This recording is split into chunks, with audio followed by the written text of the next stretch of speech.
I'm your guest host, Anthony Tolda, Republican candidate to represent New York State District 2 in United States Congress. We have a very special guest today, Siobhan Ciresi of Long Island Skywatch, and they're a driving force behind this bill, IR 2029, to ban chemtrails in Suffolk County. Now, we'll have Siobhan on in 2 seconds, but I did promise Maria Lopez that I would put out a special prayer request for her to the Manning Report listeners. Maria contacted me last night and was very upset that her husband had been had some phony charges, was arrested for false reasons, and is now very likely going to be deported if nobody could step in and help them. So if you could pray for her, if you could help her out, if you want to contact me at Anthony Tolda for Congress, the audience is welcome to do that for that and or other reasons. And you could reach out to Siobhan and her group, LongIslandSkywatch.com, and myself for more information on Bill IR 2029 to ban chemtrails. Yes, very exciting. So what would you like to get into now as far as geoengineering? Because there's lots of areas to go into. One of the other fixes that they have for this is artificial trees, reforestation. And what's interesting about that is that it's genetically engineered, right? Genetically engineering trees. Right. So you have to have patents to do that.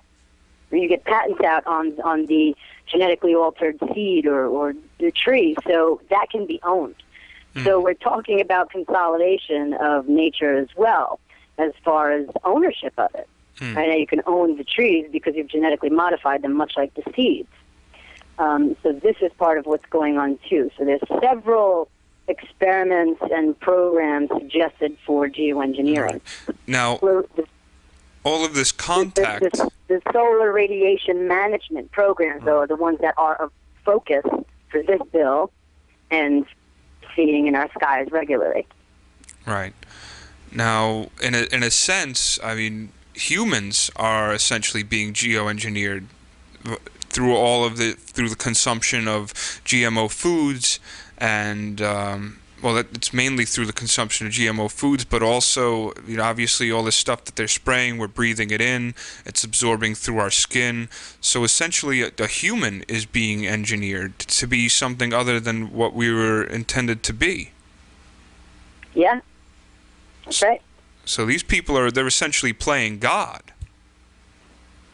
Well, that's one way to look at it. The consolidation, control, power over weather, over money, over everything, over the food supply. Sure, and this is something that, if you've ever heard of the story of the Tower of Babel, it's not just something that Christians acknowledge, but it's also something that people of the Jewish faith and even people of the Muslim faith acknowledge this story of the Tower of Babel. And I'm sure the vast majority of the audience is well familiar with that story, but it was essentially man's first attempt at global governance and an elite, small elite playing God. Interesting, yeah. That's very... Another aspect of the weather modification are, sadly, psychological operations. In Weather as a Force Multiplier, Owning the Weather 2025, which, again, you can find this on the Internet. It's available. It's not a secret. If you go look it up, you can read it, anybody. And this was written by the Air Force at the initiative of the Department of Defense. And they talk about nanotechnology to manipulate the weather.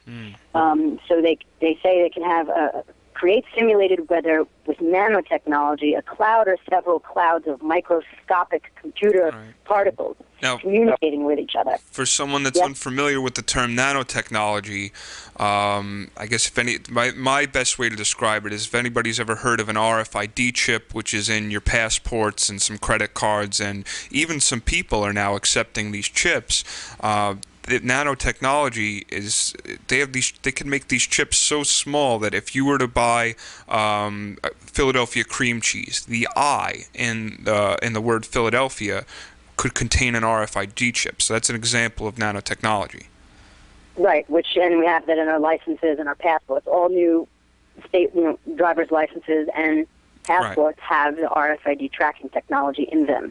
Right, and now with this geoengineering and the spraying, the nanotechnology, for some uses, maybe not I don't know if the chips could be sprayed into the air. I don't think that would work, but I'm not the expert on that. But well, the in point the is, report, it's talking about microscopic computer particles right. that communicate with each other. So I don't know. I can't speak about how the RFID technology works. But maybe it's something similar, because in here they're talking about using the nanotechnology, having microscopic computer particles communicating with each other to create simulated weather. Okay, so they go on further to say this nanotechnology could also provide an atmospheric electrical potential difference, which otherwise might not exist, to achieve precisely aimed and timed lightning strikes. Now, this is the part about the psychological operations. They say, even if power levels achieved were insufficient to be an effective strike weapon, the potential for psychological operation in many situations could be fantastic. That's their words. That's them quoting their document. So, in addition to everything else, there are actually psychological operations that can take place due to the technology that they're using to modify the weather. So we're in a position where we can't know what's natural anymore. If we see rain, if we see snow, if we see a storm, anything, we cannot know if that is a natural weather system coming in or if that's been created. That's the place we're at. Sure. I mean, me personally, I'm somebody that, for the longest amount of time, I didn't mind getting caught out in the rain so much. It was just part of nature, part of a human experience. A big deal I'm getting rained on. Now when it rains, I'm thinking, well, I have no idea what my body is absorbing, and I really wish I wasn't getting rained on right now, it's a strange way to perceive being rained on. I liked it a lot better the old way, where I didn't mind so much. I definitely feel you on that. I feel the same way when I'm outside and there's rain coming down, because I don't know what's in it anymore, or I have ideas what could be in it. I don't like to stay out there, and it's a shame, So we're losing more touch with the natural world, because now everything's so contaminated, and so it's up to us. The federal government does not have our best interests in heart and mind, in their actions and their behaviors. So it's really up to us to do it on our own. Yeah, well, I mean, we're doing it. I think it was, you said there are 18 people that will be at the general vote on this, and 16 of them voted yes on the first day. So should that ratio continue, and I think you said 4 out of the 5 in the health committee had voted yes on the first day. So should we keep the same ratios going forward? Things are looking very good for this bill passing. It's just a matter of letting other people know, getting the message out, so that we can continue this momentum. Our main topic, our only topic today, has been this geoengineering and the bill IR 2029 to ban chemtrailing in Suffolk County. We have a very special guest today, Siobhan Ciresi of Long Island Skywatch. Is just full of facts and courage on this issue, and is also quite lovely, might I add. Siobhan? Oh, thank you. That's nice of you to say. Thanks. Well, you're very welcome. Now, please, how could somebody tell that if they're from a rural area and they don't have a lot of experience seeing a chemtrail, how would they notice the difference? Right. Well, that's a good question. Well, I've noticed in my own photographs and watching the sky and watching a lot of video footage that people have captured, and thank God they have captured it on film, you will see a normal jet vapor contrail really just follows along with the jet as it's flying, and is fairly short for the most part, and it kind of dissolves and disappears as it goes along. Then you see these very, very high-altitude planes. Sometimes you can't even make them out. They're so tiny because they're so high up. And sometimes you can. But you see them leaving long trails that get dropped into the atmosphere. And sometimes you'll see them spraying, and then they'll stop spraying, and then they'll resume spraying. So if that was a normal jet vapor contrail, it would be continuous. It wouldn't stop, pause, and then start again. So that's one of the telltale things you can look for as well. But you'll notice these types of trails, which are called persistent jet contrails, they are not only long and stretch sometimes from horizon to horizon, but they start spreading out into artificial haze or like a cloud cover. And so that's how you can tell the difference. You'll see these trails being injected into the sky and then spreading out to cover the sky. You'll see it a lot in front of the sun in the mornings when the sun's rising, and for the few hours, that it's up and moving, they will block it out. And sometimes during sunset, you'll see it only by the sun, and you can look in the opposite direction, and there's a blue, clear sky. So it's very obvious. Once one starts paying attention regularly, it's completely obvious and self-evident the difference between a normal jet vapor contrail and a persistent jet contrail that are associated with the stratospheric aerosol programs and reports and everything they're proposing. All right. Now, I've noticed in these clouds sometimes there almost seems to be some type of a wave pattern. Once they've dispersed and spread out, it almost looks as if a wave is passing through them. Now, I've done a little bit of research on HAARP. I'm sure you probably have a lot more facts on it than I do. But HAARP is actually based on the work of Nikola Tesla, whose work was shut down when one of his funders was J.P. Morgan, asked him how his free wireless energy, he said, "Where do you put the meter in?" And Nikola Tesla said, "No, you don't. This is free energy for everybody." And then he was shut down, and his work was, I guess, turned into dealing with this HAARP. So is it possible that somehow HAARP is beaming through these clouds for some reason? It's possible, absolutely. HAARP is another way to modify weather in and of itself. And then HAARP deals with energy and frequencies. In HR 2977, the same bill that did not become law, but the same bill that listed chemtrails also refers to HAARP. They call it HAARP, but they talk about weapons that can direct sources of energy, including atomic energy, subatomic particle beams, electromagnetic radiation, extremely low frequency or ultra low frequency waves. So HAARP does that. HAARP is an antenna array for putting out frequencies. So it's entirely possible. Entirely possible. Okay. Absolutely. Yeah. And now, just so everybody knows, humans, life, the planet, all operates in a higher frequency range. And when you have an artificial manipulation and introduction of lower frequencies, it essentially conflicts and stifles anything that operates in a life frequency, in a higher vibration. Hence the psychological potential. Right, the psychological operations and the potential of that in owning the weather 2025. Absolutely. Right, because it's related. Well, sure, because there's a certain amount of electricity running through our own bodies. So if you're dealing with these frequencies and a lot of this technology is also at a quantum physics type level, the very basic building blocks of life itself and everything we know and see and can touch, whether it's an inanimate object or not. And that's now become the playground for a very small amount of people. That's right. As you say, we're electrical beings. We're frequency beings. We emit frequency and we receive frequencies. So if they're putting out frequencies that are harmful to our psyche, that could affect us. And HAARP does have the ability, I read it on their website once, has the ability to distort mood, create mood changes over vast amounts of the population due to the frequencies that it can emit. So this does have psychological implications to it. For me, my solution for that is just for my own self to be the maintainer of whatever frequencies I want to be in for myself, which has something to do with peace and balance and joy. So I think just if you ever visit the church here, you'll notice that when everybody meets you, they'll greet you by saying peace, which I think is great to be speaking it out so much, because that has vibration, right? The words even hold vibration, sound has vibration. So that's really interesting that you bring up that aspect of it. I could talk about that for hours too.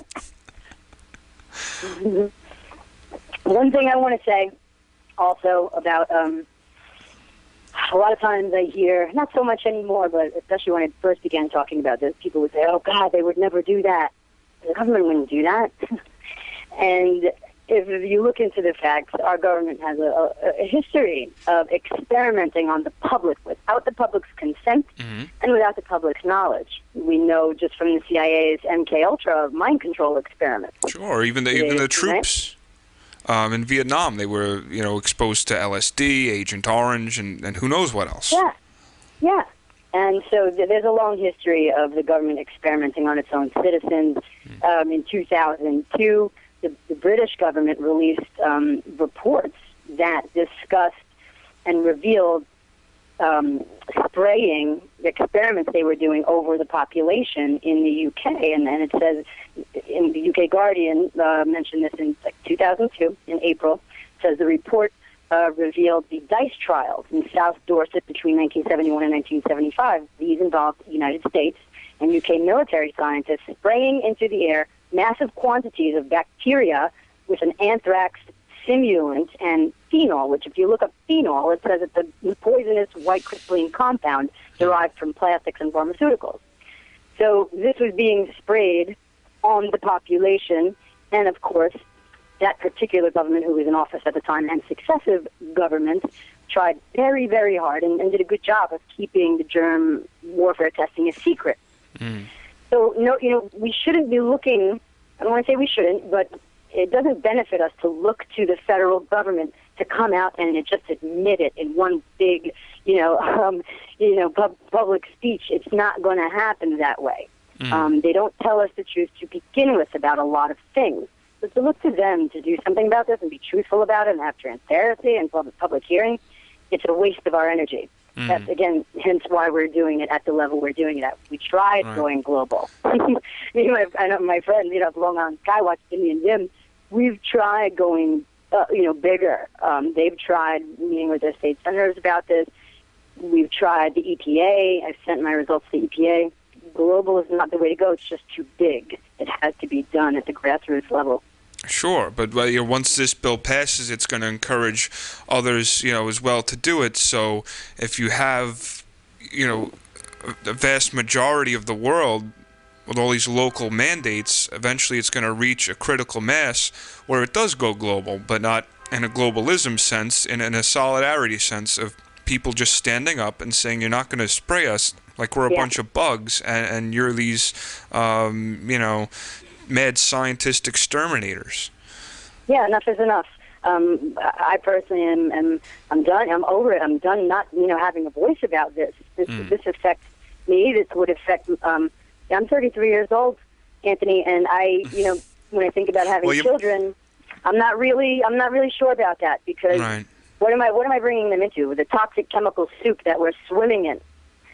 Babies, mothers are suffering from vitamin D deficiency too, just like everybody else, and this is affecting the health of the children when they're born. There's various studies on this too. Now, I find that heartbreaking that you have to think that way because, you're a person that, would sustain and raise the children the right way, and now someone like you has to have second thoughts about it, whereas, someone that might not do as good of a job as you would continue and not have second thoughts about it. So what does that say about the future of where humanity is going if educated, good people like yourself have to think like that?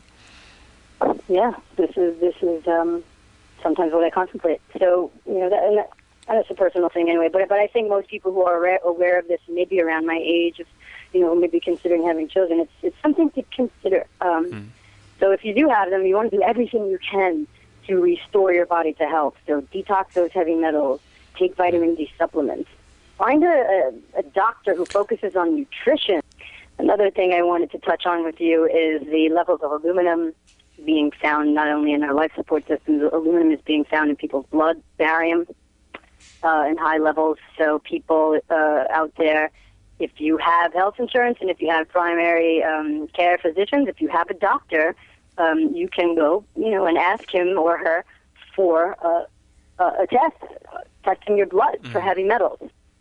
And I would encourage you to do that because other places around the country are doing that. In Arizona, citizens and residents of Arizona collected their blood. They got it tested by certified medical labs.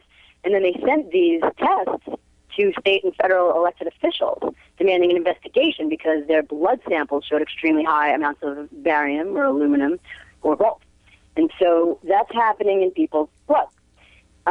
It's also happening on Long Island. We've been taking our own samples.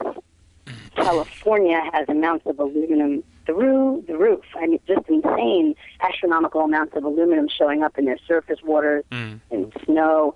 So just for a little background, and so we can compare, the EPA for aquatic environments, meaning pond waters, surface waters, caps out aluminum at 750 parts per billion. At 750 parts per billion, they know that it's not going to be safe anymore, and if it's prolonged, it's something that's harmful to the aquatic environment. So again, 750. We've sampled ponds on Long Island in different towns on the same days. One of the highest readings we got back was from Islip, New York, the Islip High School, which is where I went to high school, actually, and graduated from. Okay. And so I went back there, and I tested one of the ponds there, the one right in front of the school. It's a sizable pond. It's pretty big. And this pond showed 8,700 parts per billion of aluminum. So that's like almost 8,000 parts per billion over what the EPA caps it out at. On the same day, another sample in Oakdale and Byron Lake Park, and another pond showed 4,900 parts per billion of aluminum. And both of these samples showed barium and strontium, which are, if you look into some of these patents for weather modification, you will see some of these patents call for aluminum, barium, strontium. Right. So that's what we're finding. And we're finding it in tree bark. Cindy took a sample from a Long Island Skywatch partners. They took a sample from their backyard at their tree bark tested, and it came up with aluminum, barium, and strontium as well. So it's being found in people's blood. It's being found in tree bark. It's being found in surface waters. In free-falling snow, I found aluminum. Free-falling snow, 200 plus parts per billion of aluminum.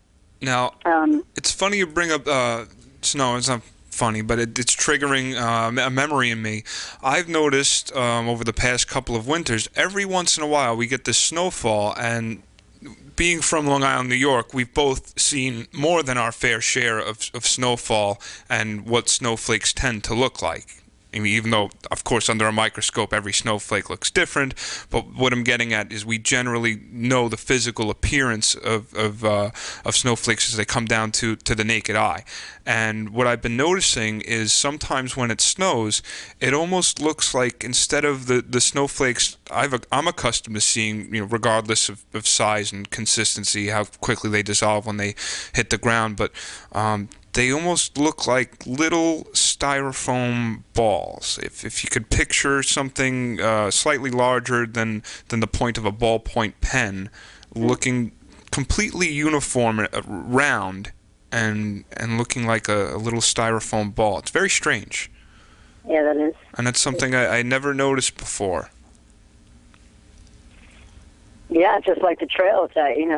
When I can recall my childhood, I never saw anything like that before. Mm-hmm. The trails that expand into cloud cover and cover up the whole sky. Never. So yeah, we're seeing a lot of things. Things that we were told are science fiction. They're already here. They've been here. Yeah. We've just been programmed to believe it's science fiction, and so we, laugh it off. People will laugh off geoengineering or the word, chemtrails without even looking into it. So science fiction is here already. And like I said, with the levels of aluminum and barium, and I'll give you some just readings very quickly from California. California, let's see, one of their, it's a Lake Shasta sample tested at 4,610,000 parts per billion of aluminum. So you're talking in the millions, and the EPA is capping it out at 750. So that's pretty insane. Right. Well, I don't know who you're supporting for president, but I'm personally supporting Ron Paul, and he wants to do away with the EPA. And if they're going to be, completely blind and ignorant on this issue and many other issues, they seem to be doing more harm than good. I certainly support the idea of getting rid of the EPA and just having people at the local level do what you and your group, Long Island Skywatch, are doing through education and through getting legislation passed at the local level. I agree with you, because we're getting more accomplished at the local level, educating each other, speaking out, than we possibly could be from the federal level. Again, there's no communication about it coming down from the federal government whatsoever. Well, this is the beauty of America's system of government, should the American people choose to take hold of it, which for someone that pays attention as much as I pay attention to various different pieces of news, it seems like we're well along the way of doing so, but there's still quite a lot of work to be done, and it's just something that, it's not going to happen overnight, but through a collective effort, consistent effort, I think we're going to have a world where you and other people don't have to be concerned to have children and worried if all the geoengineering is going to end up having you have children that aren't living up to full capacity of quality of life. And I would like to make the case that you're very motherly to this world in a sense of trying to protect and help out humanity, and I look to do the same thing. Yeah, thank you. Only a little fatherly on my end, not motherly, but you know what I'm getting at. No, yeah, but I know what you mean. Thank you. I appreciate that. So this is what we're dealing with. We really are faced with a choice here, right? If we're going to allow our atmosphere to be used as a physics lab for private interests, for profit making, for experimenting, or are we going to, like you said, take hold of not only our government, but take a hold of our life support systems and regain responsibility for them? Because right now they're in a dire state. There's massive tree die-off or tree dieback. There's a book called The Dying of the Trees by Charles Little, and he talks about aluminum, which is increasingly being found in water samples and in trees. And he talks about how the aluminum kills the roots. The aluminum in the forms that it's being found in and the amounts it's being found in are actually impacting the roots of trees and I'll tell you how it making them works. very, very ill. It seals them up so they're not absorbing water, because it's these aluminum sticks that some people use for shaving, and they put it across their face or wherever, to stop a small nick, and it seals up the blood flow. So it's not a far stretch of the imagination to imagine that the tree root system is being stopped up the same way. Well, so what's happening in this process that you're speaking of is causing record numbers of trees to be in decline, and they are in decline. And I'd also like to add, anybody out there that uses deodorant, it's also aluminum in your deodorant with the intention of sealing up that sweat from coming out. So if you get yourself an aluminum-free deodorant, you're at least reducing your aluminum intake. Right. It's good to be conscious of that. It sure is, and it's the same price, and it's not exactly hard to find, and you're doing yourself a great service in regards to your overall health and well-being, because you're already getting a heaping helping of aluminum otherwise, so why take more of it when you don't have to?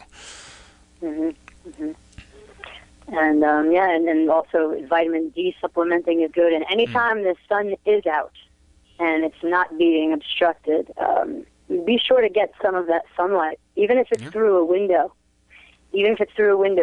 Expose yourself to the sunlight for a while, because this is what kickstarts your vitamin D production in your body. And there's reserves that the body will hold and use over, let's say, winters or dark, where it's darker for longer. But essentially, we need that sunlight to produce vitamin D in our bodies. And so you want to try to catch those sun rays if you can when it's out. I mean, the sun's always out, more accurately when it's not being covered. Absolutely, and there's actually a history of some of the wealthiest people known throughout history frequenting, having a little break during their day where they would walk around outside and get some sunlight. And it's probably a large part of the reason is it's overall beneficial to your life and to your quality of life, to your mental capacity and your physical capacity. So Siobhan, please help us wrap this up in a nutshell. What could people do to help? How could people reach out to you? Please tell us. Okay. Well, there's a number of ways. First, people can visit www.longislandskywatch.com. all the information about the public hearing, the legislation put forward. All of that is on there. So visit that website. And I want to urge people to come to this meeting tomorrow, December 15th. Be there at 1:45, especially if you'd like to speak, because you get 3 minutes to speak, and you can fill out a card to do that. So if you can do 2, but try to get there a few minutes early if you can. I'll throw out the address real quick. It's at the auditorium of the William H. Rogers Legislature Building, 725 Veterans Memorial Highway in Smithtown, New York. If you get lost, call 631-853-4070. And, of course, my personal website you can visit, which also has this information. I have a page on geoengineering. It has all the information and flyers and invites for the meeting for tomorrow, if anybody who can download it and send it out to their friends and family on Long Island, so that these people can be here tomorrow.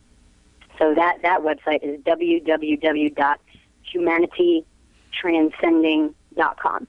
You can find it just by typing it in, and searching it, or actually putting the entire website in the link. So those are ways that you can contact us. I encourage you to get your own blood samples taken. I encourage folks to sample their soils, their tree bark, their surface waters. Now that we're coming into winter, any snow that's falling, get it tested. We can direct you to labs on Long Island to take your samples, so we can pretty much guide you through the process easily. So please contact us. My personal email is Ciresi, SECIRESI, @humanitytranscending.com, and I can help you with that. Great. There's also details at there's article I wrote on my fan page, Anthony Tolda for Congress. So it's also on my personal page, Anthony Tolda.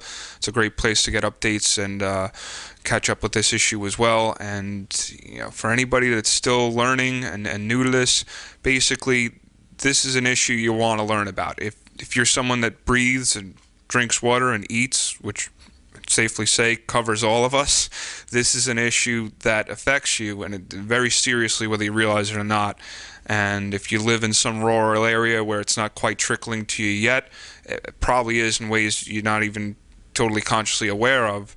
And if you're lucky enough that that's not the case, your luck's probably going to run out soon if we don't have a massive movement of people all over the world combating this on a local level, because clearly it's not working on a federal level for us or other countries for that matter, because you've heard about whole countries kicking out Monsanto and Hungary burning all of their Monsanto cornfields, which is great, but it'd be nice to see those countries step it up and ban chemtrails as well. Oh, yeah, definitely. And it's all relevant. The GMO issue is very important, too. Getting together on that and banning it from being allowed in our communities. All right. I'm so glad to be a part of this issue that just covers all political spectrums, because the idea of everybody agreeing on something, it's kind of a far-fetched concept, but I truly believe that through education that a vast majority can agree on this. It's very simple. If you value your own life, and I'd like to think that most people do value their own life, then you should have concern about this issue, and you should want to help be a part of the solution. Absolutely. We're all in this together. Truly. Nobody's exempt from this. Nobody's not getting sprayed. I think about that. Even the elite, or even the people that could afford to do such a thing. How is it that they're getting sprayed too? So it affects everything. Perhaps they have access to treatments that we don't have. Well, I mean, the elite, you're talking about people with vast amounts of wealth that, could fix themselves up at preventative maintenance, continual maintenance, what have you, plus maybe some other ways of, circumventing any damage from this that maybe we're not privy to. Who knows? But certainly they're in a position to fund maintaining their bodies better if they chose to do that, and than the average person who might just be living hand to mouth, as is said, paycheck to paycheck, what have you, doesn't necessarily have hundreds of dollars a month or whatever it breaks down to effectively consistently cleanse yourself of all these poisons that are being put into us through the food and the water and the air. Right. Exactly. So we do what we can then. We do what we have within our power to do, which is exactly what we're doing with Long Island Skywatch and everybody who was at that hearing. Mm-hmm. That was one of the most inspiring, extraordinary life experiences I've ever had, to be in that auditorium with every seat filled, with people standing at the back of the room because there were no seats left available, with 2 hours of discussion on this bill and roughly 20 testimonies from people. It was extraordinary. It was really amazing. I'm still in awe. I'm very happy to be part of this. I completely agree, and it felt great to be able to be a part of that and to address the issue for a couple of minutes myself. And watching your video, I mean, you were very impressive.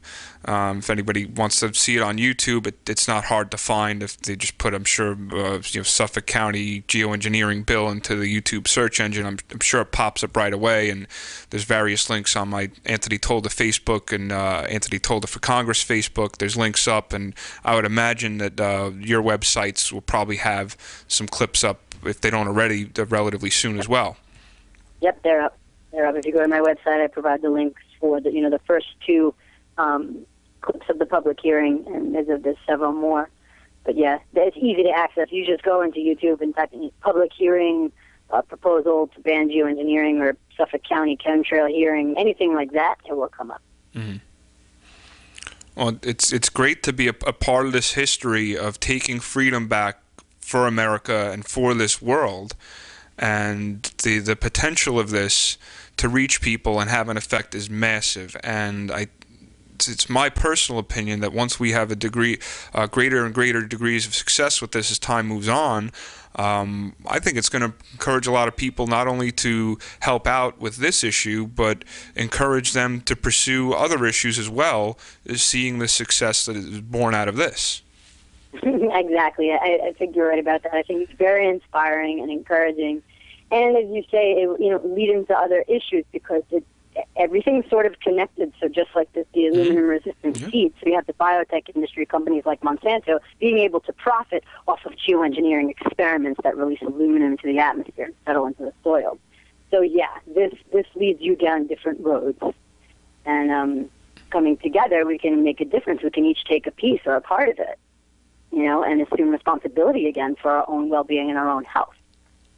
Sure, many hands make light work. It's a true saying, and there's a ton of hands working on this already. But hopefully through this broadcast and the YouTube videos that will follow, and the YouTube videos from the upcoming hearings and the hearing already, that we're gonna see a heck of a lot more hands. Excuse me for saying heck on the Manning Report. I apologize. But to our audience there, it's a slip of the tongue. But I think this is going to get a lot more hands on deck to work on this. I think so too. That would be amazing. That's our intention. One of our intentions.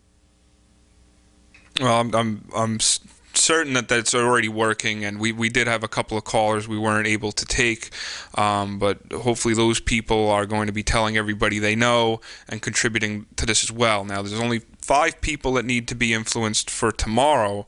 Hopefully we get a unanimous vote tomorrow, and then there's 18 people that we need to reach out to for the 20th, and the ratios are great. From what you told me, I think it was 4 people from tomorrow allowed the bill to continue to this point, so theoretically those 4 will allow the bill to continue on to the general vote, and then hopefully we get a unanimous general vote, or at least a 16 stay the course, and then we pass this bill easily. Yeah, and tomorrow's another opportunity to share our concerns with the Health Committee. And, the one who is on the fence, hopefully we can get him to reconsider the facts and hear tomorrow's testimonies and reconsider all of that, and reconsider the implications for, their own families. Absolutely, because it affects grandchildren. Yeah, of course, and their friends and everybody they know. Siobhan, we are nearing the end of our segment here, and I thank you so much for your work with Long Island Skywatch, and the work you guys are doing are amazing, and it was my pleasure to help you out with this forum today. Now, we do have to move on, and I'd like to thank Reverend Manning for giving me the opportunity to guest host the show. Thank the listeners for being willing to hear this and hopefully assist in this matter.